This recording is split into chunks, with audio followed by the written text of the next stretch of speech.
Hi, this is Mabel's Tables, and I'm coming back to you again today with another story of racial bunnies. And the tune or the name of this bunny is Forbidden Fruits. So, if you want to hear my story about forbidden fruits, let's get started. This is coming from the eyes of a young woman that really witnessed this. It was I. It was a sunny morning, early morning, dew had dropped, and my grandmother decided that we were going to make applesauce today. But we asked Granny, how are we going to make applesauce? We don't have any apples. Farmer Brown got a lot of apples, Granny said, and they all fall on the ground and rotten. He'd rather see those apples rotten than to give them to us for us to feed our families with. But I tell you what, children, we gonna go up there and get us some of them apples, and we gonna make some applesauce and apple butter, and we gonna can some of them apples so we can have some apple pies for the holidays. Yay, we yelled and clapped our hands, not knowing what kind of danger that we were going to be in. Well, we went on up the hill, and one of the neighbors said, "Where you going, sister?" She said, "I'm going up here to pick some of those apples off that ground that Farmer Brown don't want us to get, and we can't even buy them. He won't even let us buy them."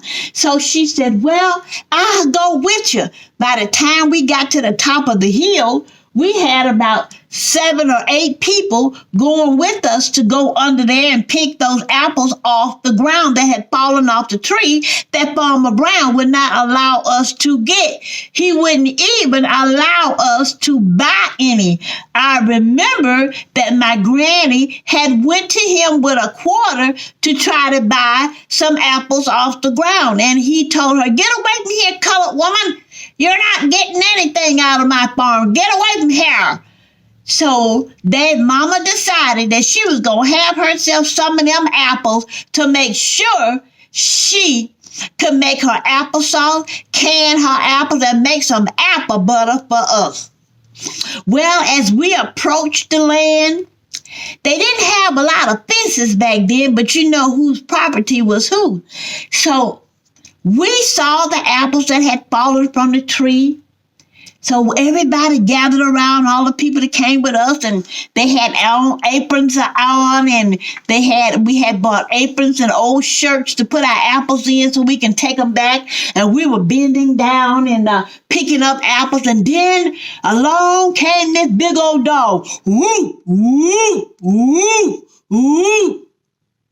And one of the ladies said, "Don't pay that dog no attention. He ain't got sense enough how to blow his own nose."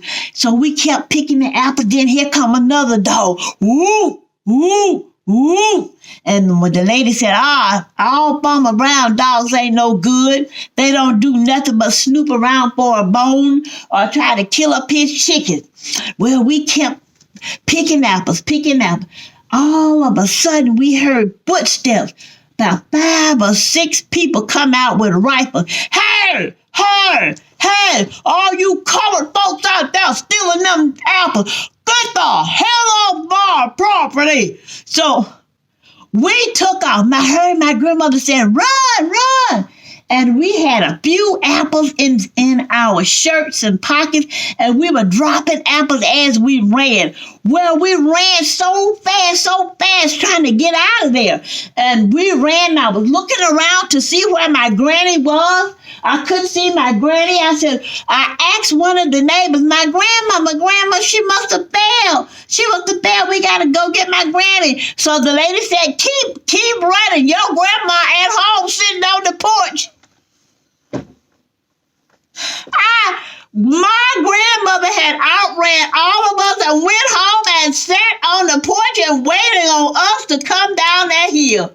This is Mabel's Table said, don't forget to pray for someone else besides yourself. And always know that God is in large and in charge, and that this is God's world. No matter what happened, He is still in charge. Mabel's Table sang, adieu.